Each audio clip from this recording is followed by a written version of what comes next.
തുടരുന്നു. കുവൈറ്റ് തീപിടുത്തത്തിൽ മരിച്ചവർക്ക് നാടിൻ്റെ അന്ത്യാഞ്ജലി എന്ന വാർത്തയിലേക്കാണ് നമ്മൾ ആദ്യം പോകുന്നത്. മലയാളികളായ 4 പേരുടെ സംസ്കാരം ഇന്ന് നടക്കും. പത്തനംതിട്ട സ്വദേശി ആകാശ് ശശിധരൻ, കൊല്ലം സ്വദേശികളായ സാജൻ ജോർജ്, ലൂക്കോസ്, കണ്ണൂർ സ്വദേശി അനീഷ് കുമാർ എന്നിവരുടെ മൃതദേഹങ്ങൾ ഇന്ന് സംസ്കരിക്കും. 12 പേരുടെ മൃതദേഹങ്ങളാണ് ഇന്നലെ സംസ്കരിച്ചത്. 25 ഇന്ത്യക്കാരാണ് നിലവിൽ കുവൈറ്റിൽ ചികിത്സയിലുള്ളത്.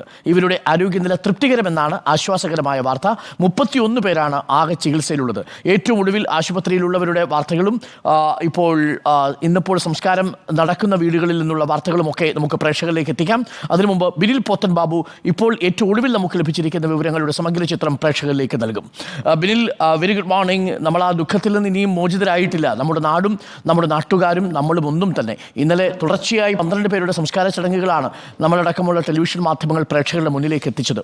ഇന്നിനിപ്പോൾ 4 പേരുടെ സംസ്കാര ചടങ്ങുകളാണ് നടക്കുന്നതെന്നാണ് അറിയാൻ സാധിക്കുന്നത്. ആശുപത്രിയിൽ കുവൈറ്റിൽ കഴിയുന്നവരുടെ അവസ്ഥ എങ്ങനെയാണ്? ഇപ്പോഴും അവർ ഗുരുതരാവസ്ഥയിൽ തന്നെയാണോ? അവർ നില ഭേദപ്പെട്ടിട്ടുണ്ടോ? Doctor Arunkumar, very good morning. ഒരു 3 ദിവസത്തിന് ശേഷം നമുക്ക് വെരി ഗുഡ് മോർണിംഗ് എന്ന് പറയാൻ പറ്റുന്ന ഒരു സാഹചര്യം, ഒരു വാർത്ത ഇന്ന് നമുക്ക് ലഭിച്ചിരിക്കുന്നത് കുവൈറ്റിൽ ആശുപത്രിയിൽ ചികിത്സയിൽ കഴിയുന്നവരുടെ ആരോഗ്യനിലയിൽ നല്ല പുരോഗതി ഉണ്ട് എന്നുള്ളതാണ്.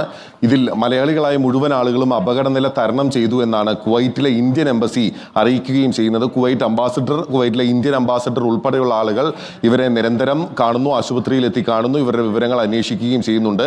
ഇന്നലെ രാത്രിയാണ് ഇതുമായി ബന്ധപ്പെട്ട് അവസാനമായി കുവൈറ്റിലെ ഇന്ത്യൻ എംബസി ഔദ്യോഗികമായ അറിയിപ്പ് കേന്ദ്ര വിദേശകാര്യ മന്ത്രാലയത്തിന് നൽകിയിട്ടുള്ളത്. വിദേശകാര്യ മന്ത്രാലയത്തിൻ്റെ ബുള്ളറ്റിനിൽ ഇന്ത്യക്കാരായിട്ടുള്ള മുഴുവൻ ആളുകളും അപകടനില തരണം ചെയ്തിട്ടുണ്ട്. അതിൽ മലയാളികൾ പൂർണ്ണമായും അവർ അപകടനില തരണം ചെയ്തു എന്ന് തന്നെയാണ് വ്യക്തമാക്കുന്നത്. ആശ്വാസകരമായ വാർത്ത ഇതാണ്. പക്ഷേ ആ വിധത്തിൽ ആശ്വാസം ഉണ്ടാകുമ്പോൾ പോലും നമ്മളെ വിട്ട് പിരിഞ്ഞിട്ടുള്ള പ്രിയപ്പെട്ട 4 പേരുടെ ശവസംസ്കാരം ഇന്ന് നടക്കുന്നുണ്ട്. അതിൽ കണ്ണൂർ സ്വദേശി ഉൾപ്പെടെ 4 പേരാണ്. പത്തനംതിട്ട, കൊല്ലം സ്വദേശികളാണ് ഇന്നിപ്പോൾ അവരുടെ മൃതദേഹങ്ങൾ സംസ്കരിക്കുക. അരുൺകുമാർ ചൂണ്ടിക്കാട്ടിയതുപോലെ തന്നെ ഏറെ പ്രതീക്ഷകളുമായിട്ടാണ് അവർ വിദേശത്തേക്ക് പോയത്. അവർ തിരിച്ച് പ്രതീക്ഷകളുടെ ഭാരമില്ലാതെ വീടുകളിലേക്ക് തിരിച്ചെത്തുമ്പോൾ വലിയ ദുഃഖാർത്ഥമായ സാഹചര്യം തന്നെയാണ്. എല്ലാവരുടെയും മൃതദേഹങ്ങൾ ഇന്നലെ തന്നെ വീടുകളിലേക്ക് എത്തിച്ചിരുന്നു. ചില മൃതദേഹങ്ങൾ ആശുപത്രിയിൽ സൂക്ഷിച്ചിരിക്കുകയാണ്. അത് രാവിലെയോടെ തന്നെ വീടുകളിലേക്ക് മടക്കി കൊണ്ടുപോകും. രാവിലെ പൊതുദർശനത്തിന് ശേഷം വൻ ജലാവലിയുടെ സാന്നിധ്യത്തിൽ തന്നെയായിരിക്കും എല്ലാവരുടെയും സംസ്കാരം ഉണ്ടാവുക. അതിൽ ആകാശ് ശശിധരൻ നായർ ഉൾപ്പെടെയുള്ള പത്തനംതിട്ട സ്വദേശി ഉൾപ്പെടെയുള്ള ആളുകളുടെ വിയോഗത്തിന്റെ ഞെട്ടലിൽ നിന്ന് മാറിയിട്ടില്ല. ഓണത്തിന് നാട്ടിലേക്ക് എത്താനിരുന്ന ഒരു വ്യക്തിയായിരുന്നു ആകാശ്. നമ്മളെ ഇന്നലെ പറഞ്ഞ ഇന്നലെ കേട്ട ആളുകളുടെ എല്ലാം കാര്യങ്ങളും ആ വിധത്തിൽ തന്നെയായിരുന്നു.